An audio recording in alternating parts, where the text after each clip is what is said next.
I want you to try a little thought experiment with me today. Okay. Imagine waking up tomorrow morning, right?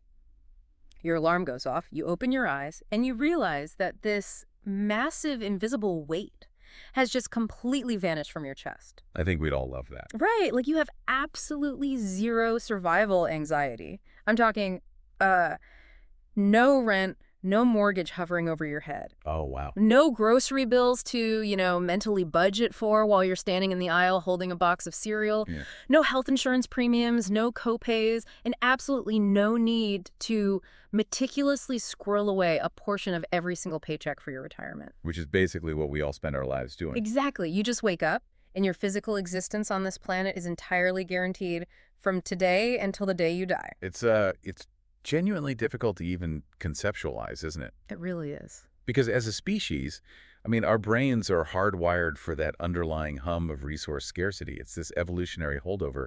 But in the modern world, it translates directly into, well, chronic financial stress. Yeah. It's the baseline frequency of human existence. We organize our entire lives, our daily schedules, even our most intimate relationships around securing the resources we need to simply survive another month. It's the water we swim in, and most of the time we don't even realize we're wet. That's a great way to put it. But today, we are doing a deep dive into a philosophy that claims to have completely drained that water and replaced it with an entirely different ecosystem. And it is a fascinating ecosystem. It is. We are examining the blueprints of a community known as Lifechanyuan, which their doctrine also refers to as the second home. Right. Our mission for this deep dive is to unpack the exact mechanics of what they call their collective holographic management system. Which sounds very sci-fi, but we'll get into it. We will definitely get into it. We're going to explore how they claim to have entirely eradicated the burden of survival by just systematically dismantling society as you and I currently know it. And it really is a total, molecular dismantling. Yeah. They aren't suggesting policy tweaks. Right. Like adjusting the tax code or implementing a universal basic income. No. They are proposing a radical restructuring of how human beings interact with resources, with labor, and fundamentally with each other. Now, before we jump into the deep end here, I want to make our parameters super clear to you listening. Definitely. We are exploring these ideas strictly impartially. Right. We're treating this purely as an architectural blueprint for a different way of living. We aren't endorsing this lifestyle, nor are we taking sides on the ideology. We're just looking at the mechanics. Exactly. We're just putting this incredibly unique operating system under the microscope because, purely as a thought experiment, the mechanics are wild. They really are. It reminds me of using a cheat code in a video game to get infinite resources. Oh, I like that analogy. Yeah, you punch in the code What? and you never have to worry about running out of gold or food ever again. But the catch with this specific community's approach is that to use their cheat code, you have to completely delete your current save file.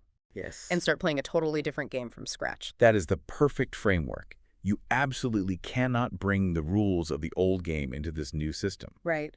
To understand how they eliminate that deeply ingrained survival anxiety, we really have to start at the very bottom of Maslow's hierarchy. The physiological needs. Exactly, our physiological needs.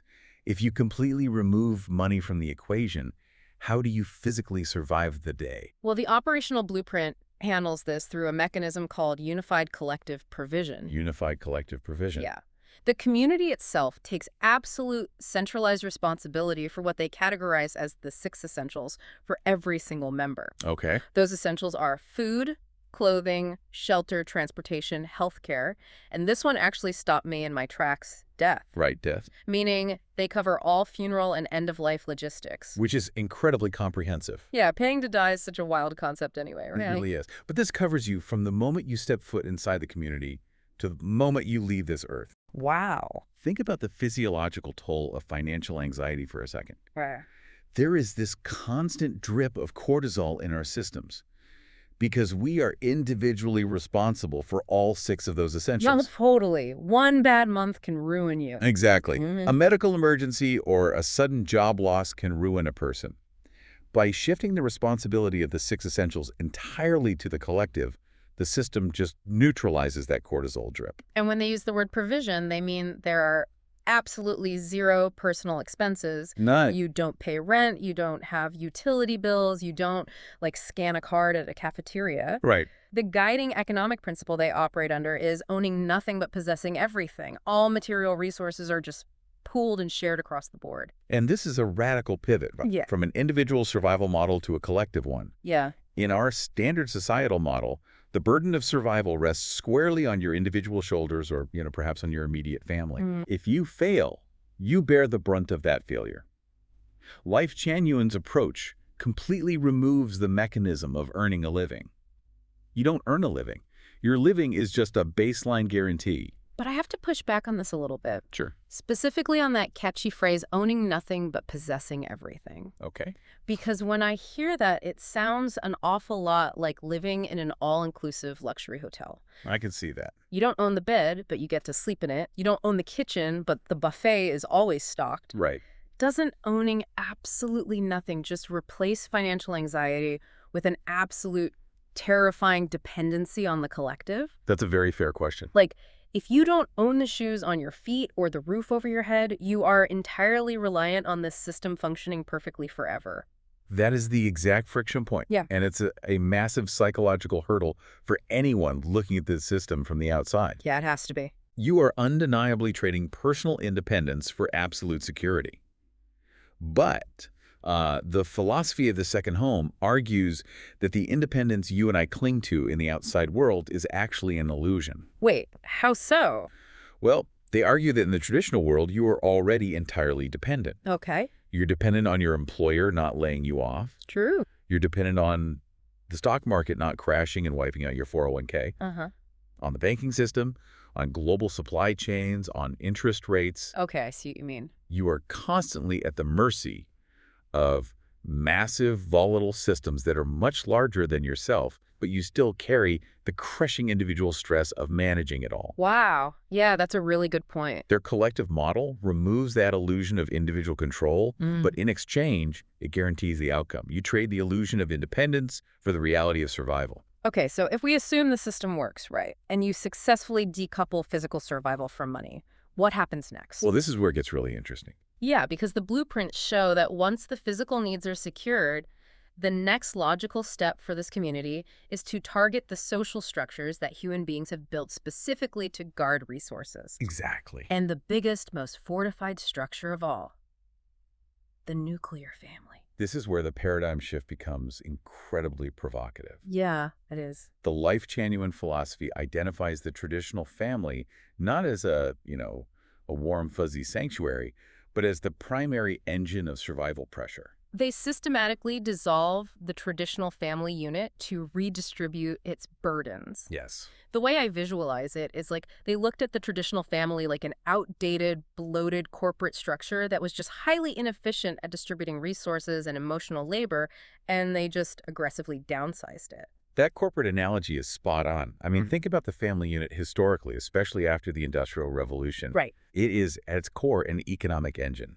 It's designed to pool localized resources to raise the next generation and care for the previous one. Right, absolutely. But within this new framework, the traditional family is viewed as a massive, overwhelming burden. It's a localized debt trap. The logistics of how they dismantle this are fascinating. Let's look at child rearing. Okay. In the second home, raising children is completely communal. The collective raises, feeds, and educates the children. Yep. And the underlying logic is that this entirely frees the biological parents from the financial and emotional debt of traditional parenting. Which is huge. It is. You aren't individually responsible for saving for your kid's college fund or paying for their braces or stressing about affording daycare so you can go to work. And the exact same logic applies to the flip side of the generational coin, right? Elderly care. Oh, right. The community provides professional, communal care for its aging members. Think about your own life or the people around you. Yeah. We see so much of what's called the sandwich generation right now. Yeah. People in their 40s and 50s who are stretched to their absolute breaking points trying to fund their teenagers' lives while simultaneously managing and paying for their aging parents' medical care. It's exhausting just to watch, let alone experience. It's an immense localized pressure point. By making elderly care the responsibility of the entire community, that specific localized terror of growing old or, failing your parents is completely removed. So if children are raised by the village and the elderly are cared for by the collective, the economic glue that holds the traditional marriage together essentially dissolves. It does. What happens to romance when it is stripped of property rights? Because they completely eliminate marriage contracts, right? They do. Yeah. And they offer a really piercing analysis of the intersection of romance and economics. Okay. In the traditional model, romance and family planning are deeply intertwined with property, legal contracts, life insurance, mortgages, joint bank accounts. Yeah, it's a lot of paperwork. Exactly. The philosophy argues that when you introduce legal contracts and exclusive property rights into a human relationship, you inherently introduce possessiveness, jealousy, and survival anxiety. Because if your partner leaves, you don't just lose a relationship. You might lose your house, your livelihood, your health insurance, and your daily access to your children. Exactly. The stakes are existential. Yeah. By removing the legal and economic contract of marriage, the community claims to decouple human connection from economic survival. Relationships exist purely for emotional and spiritual connection, completely untethered from the fear of financial ruin. It is a staggering rewiring of society. It really is. But it brings up a massive, glaring logistical issue for me. Let's hear it. Think about your own workplace for a second. If your boss couldn't hold your paycheck over your head, would you still show up? Honestly? Probably not. Right.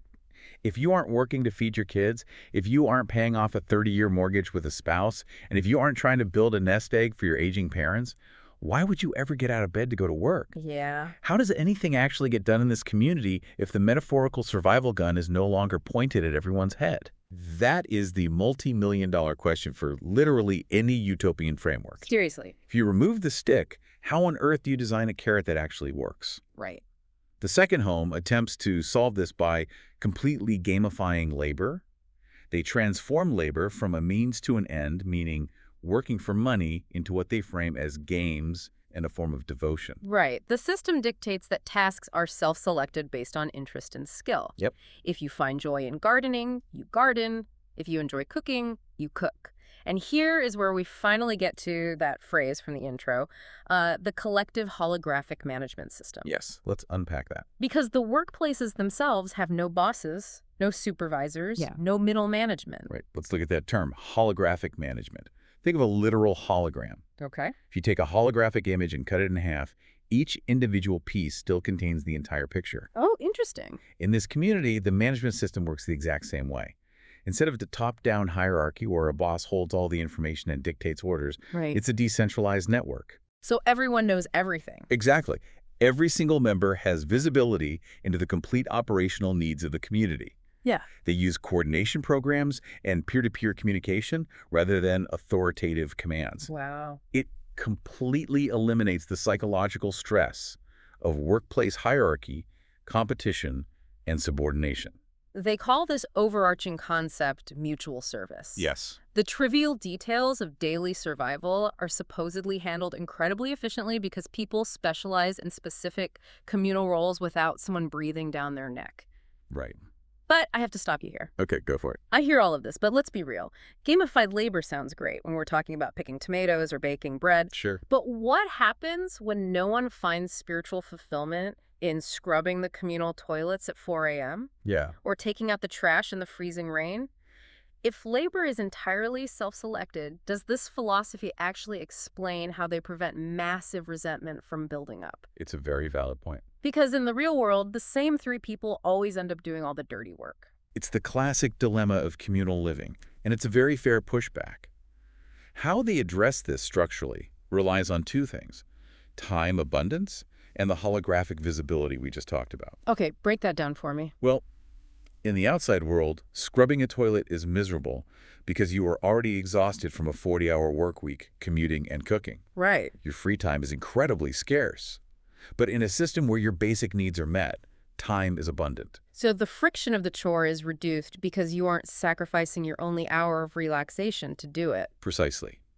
Furthermore, because of the holographic management system, everyone sees the gaps. If the bathroom's needs cleaning, the system flags it. And because the labor is framed as an act of devotion to the collective that literally guarantees your survival, Taking an hour to clean a bathroom is culturally reinforced as a joyful, high-status contribution, rather than a degrading, low-status chore. I see. When the crushing pressure of survival is removed, the act of maintaining the shared space supposedly becomes inherently rewarding. I suppose if you truly felt like a community had saved you from the meat grinder of modern capitalism, taking out the trash might feel a bit different. It might. Which brings us to the ultimate point of all this. This entire massive restructuring of physical reality, sharing clothes, dissolving the nuclear family, eliminating bosses and paychecks, it is all engineered to achieve one highly specific psychological outcome. Yes, it is. What is the actual end goal of all this newly found free time and shared labor? The ultimate goal is absolute psychological liberation, which their philosophy refers to as soul purification. Soul purification. Right. The underlying premise here is that survival pressure isn't just an unfortunate physical reality of life. It is a literal trap of consciousness. It's the root system of human greed, ego, and conflict. The logic makes sense. By meticulously meeting all of these basic human needs, the motivation to hoard resources or fiercely compete with your neighbor is just starved to death. Yeah. If you inherently trust that there will always be enough food in the communal dining hall tomorrow and 10 years from now, you completely lose the impulse to stash canned goods under your bed. You do. And this is a profound shift in how we define freedom. In the outside world, we generally view true liberation as the accumulation of immense wealth. Right. F-U money. Exactly, F-U money. The idea that if you get rich enough, you are finally free from the system. But this blueprint defines true liberation as the total absence of the desire for wealth. Wow. It's about completely starving the ego's biological need to accumulate and protect. And once you starve that need and you are freed from the traditional 9-to-5 grind, the members dedicate their lives to cultivating what is called their soul garden. This soul garden, yes. They spend their abundant time on spiritual cultivation, art, music, science, and dance. The philosophy describes this as elevating the human experience from a state of having to a state of being. It is essentially hacking Maslow's hierarchy of needs. Oh, that's a good way to look at it. By completely automating and securing the base of the pyramid, food, shelter, safety, all human energy is violently pushed upward toward self-actualization, community connection, and spiritual growth. But what about the rest of us? What do you mean? The blueprints detail something really fascinating for people who don't actually live in this physical community. Because obviously, not everyone can just drop their lives, delete their save file, and move to a commune tomorrow. Right, of the transition. For the outside world, there is an external social safety net called the Heavenly Bank. This is a vital piece of the architecture because it acts as a bridge between their utopian system and our current reality. Yeah. It expands their safety net beyond their physical borders. So how does it actually work? The blueprints introduce the concept of F-coins and spiritual credit. Right, so F-coins act as a quantifiable ledger of your energetic and material contributions to the community's vision, even if you don't live there. Okay. The F essentially stands for faith or future, depending on the translation of the deeper text. But practically, it's a spiritual currency. Got it. Outsiders can earn F-coins through tangible actions. This could mean donating financial resources to help sustain the physical community, offering professional skills remotely, performing specific acts of service, or actively promoting the philosophy to others. So it's essentially a ledger tracking your contribution to building their system. Yes. And what do you get in return for these F-coins? You get what effectively acts as celestial insurance. Celestial insurance. Exactly. The operational belief is that by contributing to the community's growth and stability right now, you are securing a guaranteed place in what they call the primary heaven, or in future expanded branches of the community down the line. Okay. When you eventually need it, or when the outside system collapses, your material survival is absolutely guaranteed by the collective because you hold that spiritual credit. It sounds exactly like a cosmic loyalty rewards program. Or a spiritual life insurance policy. You are paying your premiums in F-coins and spiritual credit today while you're still stuck in the corporate grind to ensure that your physical existence is fully covered by the collective later. It is a brilliant mechanism for outreach and sustainability. It acknowledges that the transition is terrifying. Oh, absolutely terrifying. It allows people who are still trapped in the traditional survival model, paying mortgages and funding 401ks, to invest their excess energy into this alternative system. It creates a psychological safety net, giving them a sense of hope and connection even while they navigate the high-stress pressures of the outside world. Okay, let's take a step back and recap the grand trade-off that this entire philosophy is presenting to us. Okay. According to the blueprints of Lifechanyuan, a human being is only fully liberated when they simply stop working for money and they start living entirely for the collective. In return for surrendering personal ownership, dissolving the traditional family structure, giving up individual wealth, and doing your share of the chores without a boss forcing you to the community guarantees your physical existence from birth to death. That's the deal. It is the ultimate exchange of individual autonomy for absolute, unwavering collective security. It forces every single one of us to look in the mirror and ask what we truly value. Are the structures we fiercely cling to, our personal bank accounts, our isolated family homes, our individual career titles, actually keeping us safe? Right? Or are they the very engines generating our anxiety? This blueprint provides a radical, fully engineered alternative to human society that answers that question by tearing down everything we consider normal. Which brings us right back to where we started. I want you to imagine waking up tomorrow morning with absolutely zero survival anxiety. Okay. I want to leave you with this final thought to ponder as you go about your day, as you drive to work, or as you look at your next credit card bill. If all your physical needs were genuinely met forever, and you had absolutely no familial obligations, no financial debts to pay down, and no personal property to protect and maintain, would you actually feel totally free? Or would the complete removal of all personal responsibility strip away the very friction, the very struggle, and the very challenges that give your life its deepest meaning and purpose?